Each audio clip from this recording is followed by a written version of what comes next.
Be aware, I'm going to be talking about school violence because my name is Jon Romano and I did 17 years in prison because when I was 16 years old, I went into my high school with a shotgun. My intentions that day were not to kill, but to be killed. And when I went in there, I fired 2 rounds into the ceiling above students' heads and I walked around waiting for the police to show up and hopefully end my life. Instead, I was grabbed from behind by a vice principal and we struggled for the gun. And during that struggle, the gun went off and a teacher who was coming up behind us was hit in the leg. Now, thankfully, he wasn't seriously injured physically, but I know that mentally, him and countless others were traumatized and still suffer to this day, almost 20 years later, because of me.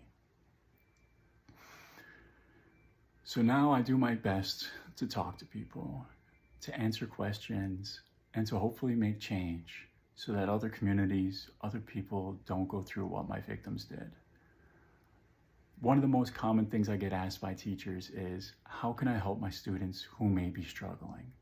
And I tell them, honestly, I believe that mental health, although not to blame for my actions because there's so many people who suffer and never hurt anybody else, but mental health is a big thing that doesn't get talked about in schools. And I think that it should be talked about kindergarten through 12th grade, age appropriately.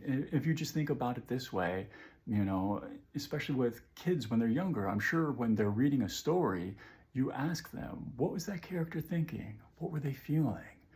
And maybe you can throw in there if the character was doing something wrong, what could they have done to stop themselves? Or what could a friend have done to help them out?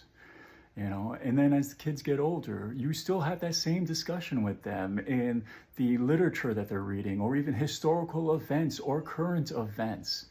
What was this person thinking? What were they feeling? Put yourself in their shoes, whether that person was doing good or especially if they're doing bad. What were they feeling? How could somebody else who had known them help them before they got down that path? Or even if they're already doing something wrong, how can people stop them? And that just kind of puts people in the mindset of thinking a lot about that.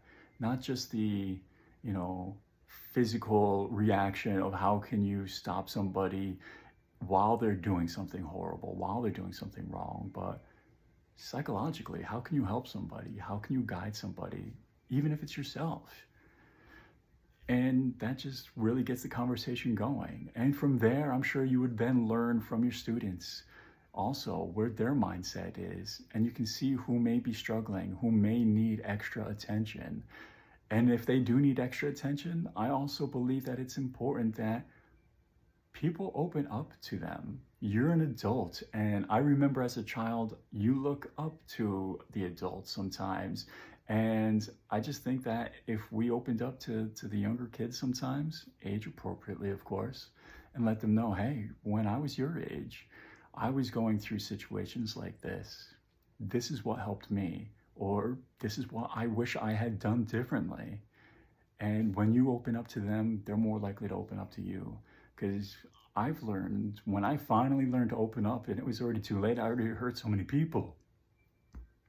Not only did it help me, but then I had people opening up to me and sharing with me all of their trauma and all the things that they've been through. So I think there's power in vulnerability, power in opening yourself up. And learning to do that can change lives, your own as well.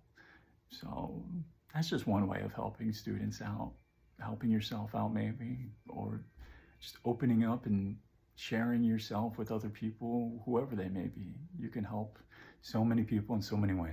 But yeah, I think we can do a lot to change things.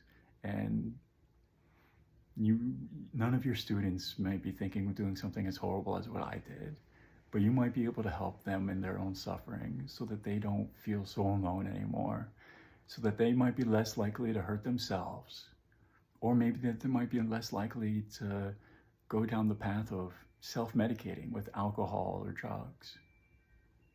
You can make a difference.